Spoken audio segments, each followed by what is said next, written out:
आयमा कार्यक्रम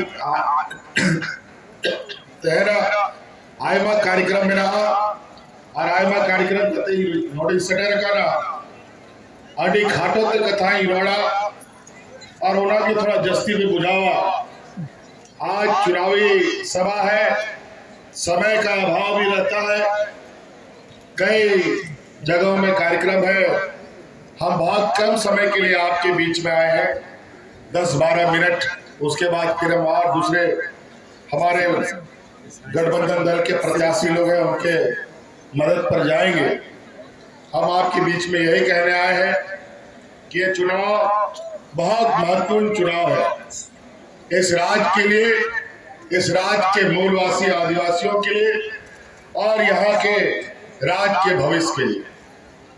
बड़ी मुश्किल से राज अलग होने के बाद पहली बार हम लोगों ने इस राज्य के आदिवासी मूलवासी विरोधी भारतीय जनता पार्टी और एनडीए की जमात को सत्ता से दूर रखा और ये 5 साल इन प्रकार हमारे सरकार को बदस्त करने के लिए एड़ी चोटी एक लगा दिया।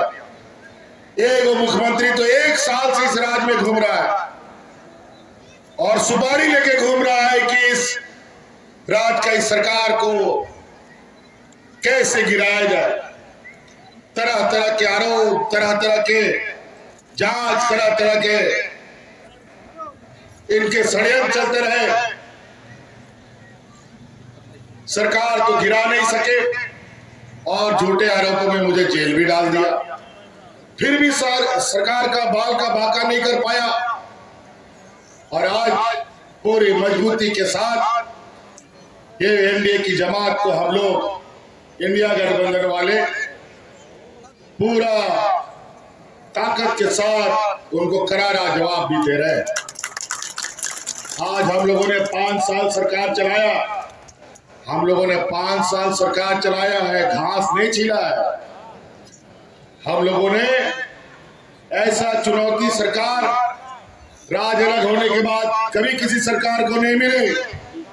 आपको याद होगा सरकार बनने के बाद ठीक से सरकार बैठी भी नहीं थी, कोरोना जैसा महामारी आ गया। ऐसा महामारी जिसका ना आता ना पता, कुछ भी पता नहीं, कौन सा दवा लगेगा, कौन सा हॉस्पिटल जाने पड़ेगा, पता नहीं।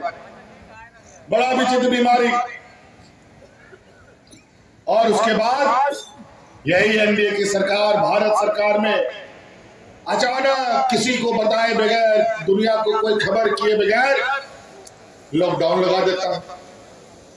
हाट बाजार, गाड़ी मोटर, नौकरी चाकरी, स्कूल कॉलेज सब बंद। अजीब अजीब फरमान दिल्ली से चलता है, कभी लॉकडाउन, कभी नोटबंदी और सभी लोगों को कभी लाइन में लगवा देगा, कभी कुछ करवा देगा, भूखा मरवा देगा, यही इनका हालत था। और लॉकडाउन में देखिए जब सब कुछ बंद था, हम लोगों का कई गांव देहात का लोग, कोई घूमने गया, कोई नौकरी चाकरी करने गया, कोई केरल, कोई महाराष्ट्र, कोई दिल्ली, कोई मुंबई, कोई वापस नहीं आ सकता था। वहां से लोग पैदल ही चल दिया। कई लोग ट्रेन में कट के मर गया, कई महिलाओं ने तो सड़क पर बच्चों को जन्म दिया। लेकिन भारतीय जनता पार्टी और एनडीए की आंख में एक बूंद भी आंसू नहीं आया ताकि लोग वापस अपने घर जा सके। और उसमें याद कीजिए, यही आपका भाई आपके परिवारजनों को अलग अलग राज्यों से हवाई जहाज से ढो ढो करके आपके घर पहुंचाने का काम करते हैं। अपने परिवारजनों को उठा के लाए थे कि नहीं लाते थे?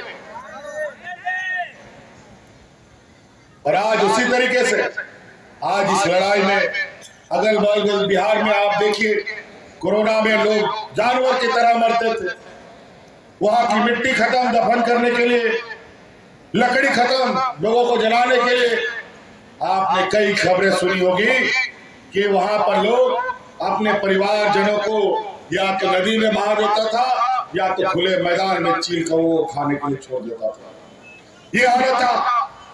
लेकिन इस राज में हम लोगों ने कोई अफरा तफरी नहीं होने दी और इसके लिए मुझे बहुत बड़ी कीमत भी चुकानी पड़ी और वो इसलिए कि इस राज को बचाना है।